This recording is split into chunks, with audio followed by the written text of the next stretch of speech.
So in this episode, I'll be talking about laning phase, about using cataputs, killing cataputs, double waving, pulls, and many more things, to be honest. For me, the laning phase is like, it could be really important if you can snowball or if you can use it as best as you can. But like if you're losing, it's not the end of the world as well. I feel like you can recover nicely even if you're losing the lane. So it's not that big of a deal. But of course, you want to have the best performance during the laning stage. And I'm going to show you how to do it. Alright, so in this game I'm playing Jara and Wisp against Phoenix and Sand King, and I'm going to show you almost ideal situation, how you want to lane. So let's take a look. Basically level 1, I realized that these guys are super weak, and like Phoenix cannot fight back even if you go on him. He needs to use dive, and if he gets dive, basically they lose the lane. Sand King level 1, kind of weak, doesn't really do anything to you, so you can allow yourself to play really aggressive, and that's what we're going to do. Like I realize these guys are super weak level 1. He already showed that he has spirits, so no dive, he cannot get out. Straight away I'm getting rocket and we're going on this guy. That's how you realize what's the importance on this lane, and they cannot stop me. This guy got Caustic Finale, we saw it, we saw the Fire Spirit, we just go on him. I don't give a fuck, I don't care about creeps at all. Like I'm just ignoring the creeps and I'm just going for the kill. Because this way you're just gonna kill off the region at best, or you're just gonna get a kill. As you can see, I don't care about the creeps. I'm just ignoring creeps, and we get a first, not a first blood, but we get a kill. And we keep going aggressive. Every time I get a chance, I'm gonna try to hit Sand King. You know, we get a rocket, try to zone him a little bit. We had ops as well. Like ideally, you don't wanna let them push it into your face. Like you want to double wave them, but with Wisp Gyro, it's a little bit hard to do that. So they're gonna get the pull, but this doesn't matter. Even if they get the pull, that's fine because we can contest it. So it's not the end of the world. Like we see Sand King, we kinda come to, like we're gonna get a kill, I think. Yeah.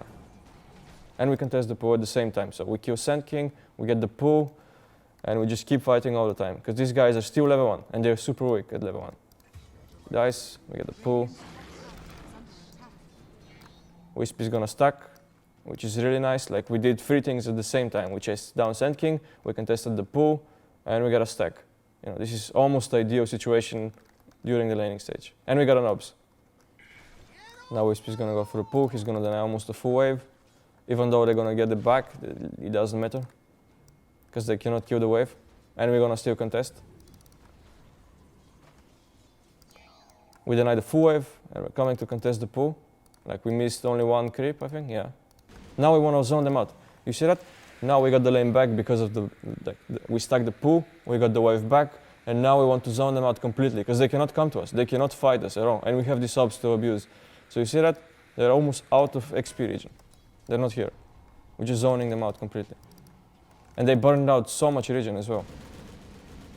You see? We force a dive, force a south, and we haven't lost a single creep. So sometimes what you want to do is you want to miss a few creeps, and in this case we just missed 1 creep, but it's better to zone both of them completely than getting 1 or 2 creeps. So see, that's the thing. Now we have double wave on them. There is no way these guys can play into double wave. This guy has only 1 level in Sandstorm, and into double wave it's super hard for them to get a pull or to contest a pull or whatever you're gonna call it. So right now with this double wave, Wisp can get a pull on the big camp, or he can get on the small camp stack. He can decide whatever he wants to do basically. And the lane is super easy because there is no pressure on me.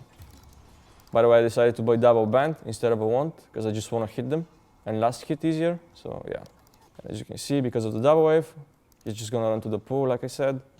That's another thing that you need to know, by the way. Like when he goes to the pool, and you need to stop this pool. Like the moment he goes for the small camp, you as a carry, this guy is way weaker than you, so you need to stop this pool. You need to aggro the big boys, and you need to not let them pull this. Because if he gets a small camp pull and they get a big camp pull, it's kind of a win for them. So right now I want to stop them, and that's what I'm going to do. He tries to pull, I come here, I aggro the creeps, and that's what we want. This is ideal situation right now. We can fight them, I can come back to rush hitting. Soon the bounty runes are coming, we need to prepare for that as well. But that's not necessary. If you're winning the lane a lot, but they want to focus on runes, that's fine. You can let them get the runes, because winning the lane a lot is still better than getting 1 or 2 runes. As you can see, we still control the wave here. Because we got the double wave before, and we got the single pull, and I stopped the big camp, the wave is always going to be here. And this is where you want to be all the time. This is the safest spot for him. He comes to you, he gets like a missile, he gets rocket barrage, he can't really sustain this lane anymore. Now the catapult timing, that's what I was talking about. You need to make sure you kill the catapult before you go into farming or before you do anything. Before you TP, you need to make sure the catapult is dead. This is really important. Yeah, we just want to make sure we kill the catapult. Even if I lose so much HP, as you can see I lost a lot of HP and resources, but I want to make sure that this catapult dies. If the catapult is dead, there is no pressure on the lane. Now, after, you see, just after we kill the catapult, we can go into playing jungle. Before that, it's no way, because we're going to lose so much tower HP. So getting a perfect laning stage for me is basically you need to make sure that you don't get double waved, because if you get double waved, it's not going to work for you. You want to double wave them, and when you double wave the enemies, this way you can either like devour the pools, like if the pool is blocked, let's say, you can devour the pool safely, and then you can get the pools, like you can get a big camp pool, you can get a small camp pool. This way you achieve almost a level and a half advantage, and you don't get in trouble at all. Like your tower is full HP, and you get pools, you get levels ahead, you win the region war. For me, this is almost ideal situation. If you can get pools, double wave them, and don't let them do that to you, basically. So double waving is really important, because imagine you're level 1 or level 2, or level 3 even Slark, but it's so hard for you to fight into 2 range creeps, or 8 creeps, or doesn't matter how many creeps, because the creeps are gonna deal more damage than the heroes even. So what you want is you want them to you want to double wave them, because it's so hard for them to come and fight you. There is no way they can fight into that. And then your support is free to either fight with you or go and get a pull. But he has the freedom to do it just because you have double wave. There is going to be situation where you get double waved, and when you get double waved, this is still fine. So you need to try and kill the creeps as fast as you can, and you need to go and contest the pull. You need to try and stop the pull. If you cannot stop the pull, you need to contest it, but this is not your support job, this is your job. And if your support is sleeping, let's say, you need to force him to come with you, and you guys stop the pull together even. And you need to fight for this. Even if you lose a salve, but you stop the pull, this is really good, because you can get so much XP because of it. An easy way to identify what's the problem on the lane is, like, let's say you're last hitting on the lane and you see who's stopping you from doing that. Let's say it could be Lina just like hitting you in the face all the time, not letting you come to the creeps. You need to see that from the start, from the first wave. You need to feel like, what's stopping me from getting what I want? Who's the guy stopping me from hitting creeps, for instance? So if it's Lina, but you guys lack the catch for the Lina, let's say, you need to change the target and you need to start going for the offlaner. This way you're going to force Lina to be a bit more defensive, because not always you're going to have the catch or the resources to go to kill the guy that's actually the problem for you in the lane. So it's a bit complicated when it comes to that. So, yeah. So in some games, usually the people are going to buy so many salves, but the thing is, if you can manage to, let's say, not buy a salve, but you can buy a bracer or you can buy a wand, and you see the enemy offlaner constantly buying salves, it means after 5 or 6 minutes, you're going to be ahead in network. And this guy is going to be so poor because of it. Even though he gets XP or it's hard for you to zone him out, he's still just burning out salve after salve. And in some matchups, let's say I'm playing a Morphling, I want to keep the lane intact. I don't want the lane to push, because you know if he comes to you, you're going to win the region war because you have shift. So basically, this is a big win as well.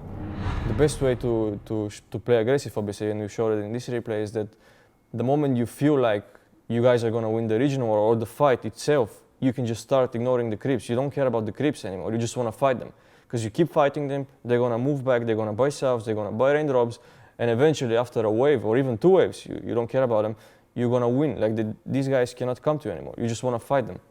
The moment you feel you're a bit stronger than them, you just go for it. You don't just sit and hit creeps, you need to start hitting heroes. There are some matchups where, like I said, let's say you're playing a Slark with Orb of Venom into 2 melee heroes, then your position of 5 is not going to be so important in it. Because let's say level 3 you can get 2 Essence Shift, and then you can just sustain the lane and fight them on your own. But yeah, mostly your 5 needs to fight with the 4 or with the 3, and you guys need to coordinate that, and you fight together. So when you 1v3, let's say your support is bad and like he doesn't know what he's doing, what you want to do is you need to plan your next move. You need to see, okay, so the lane is hard for me now, what's my comeback mechanism? Let's say, like you can go jungle with Slark or any hero or TB that jungles, you know that you just need to hold on, you need to buy raindrops, you need to buy a few salves until you get to level 5, and then you live. And then you need to just kill the catapult and that's it. But in some cases, let's say you play a Void, you know that you just need to hold the lane, wait till level 6, and then you move out from the lane and you try to get a comeback kill. You can either TP mid or TP bot, it's up to you. So two ways to play the game. Basically, you can either feel like you need to go jungle, you need to hold on until you get to the jungle point, or there's going to be a skill that you're going to use and you just wait for it. but that's the best you can do. Yeah, so when, like, the moment you start winning the lane, the way you can make most out of it is, like, you need to use the catapult at first. Like minute 5, sometimes you can even call a mid guy, or you can, like, at best, let's say you're winning the lane on rota, right? And you cannot use the top catapult and you're winning the top lane. What you can do is you can either TP mid, help the mid guy catapult, or you can TP bot and, like, push the bot tower, because, like, the offlaner and the position 4 are kind of weak and they don't want to rotate. And with that move also, like, you're going to allow your position 5 to get level 6, to get more, to get, like, gold, get maybe boots, and you don't care about it because you're having a good lane and you can allow yourself to be annoying on other lanes as well. So the moment you start winning the lane a little bit, or let's say you get to level 5 territory and you want to get level 6 or you want to get level 7, it depends what you feel like, you need to tell your position 5, you need to make freedom for your position 5. You need to tell him that he can go get, like, minute 6 run, he can go use the catapult, he can TP bot, he can be annoying to the enemy carry. You just give him the full freedom and you just sit on this lane and you wait for it. Or the other option that there is that you can just go into jungle, you can start jungling and you let position 5 get, like, level 6, let him even die to an enemy gank or anything like that. What I mean by pushing the lane and going to jungle, and why it's so important to do it, is you need to put yourself in the enemy's guys. Like, imagine you're the enemy and you see that the wave is constantly coming to your face and you need to deal with it. And now imagine if you don't do it and your wave is hitting the enemy tower, like, what's more annoying for you? So basically, like, you want to be as annoying as you can, even though you're not fighting. Like, even though you're passive, you can still be annoying to the enemies by doing that. But by forcing a TP and winning, I mean is that when you force a TP, like, usually the guy who TPs doesn't want to be there. He just does it because he's pressured to do it, or the offlane guy is calling for him. But this is a big win for you, because right now the map is going to be way more open for you. Like, let's say the mid guy TPs, you can constantly even TP to mid and pressure the mid tower, and then they're going to be stuck on the map. They have to constantly be on the spot, on the spaces that they don't want to be. Like, they don't want to be there. Like, let's say the mid guy TP stop or position 5 or position 4, it's going to open up a space on the opposite side of the map. The guy that, like, let's say the position 5 TP stop to try and save the tower, it means the enemy safe lane tower is exposed and you guys can play for that. And your safe lane tower is not going to be in any trouble because you guys force them to be, like, on their tier 1, not pushing your tier 1. That's what I mean.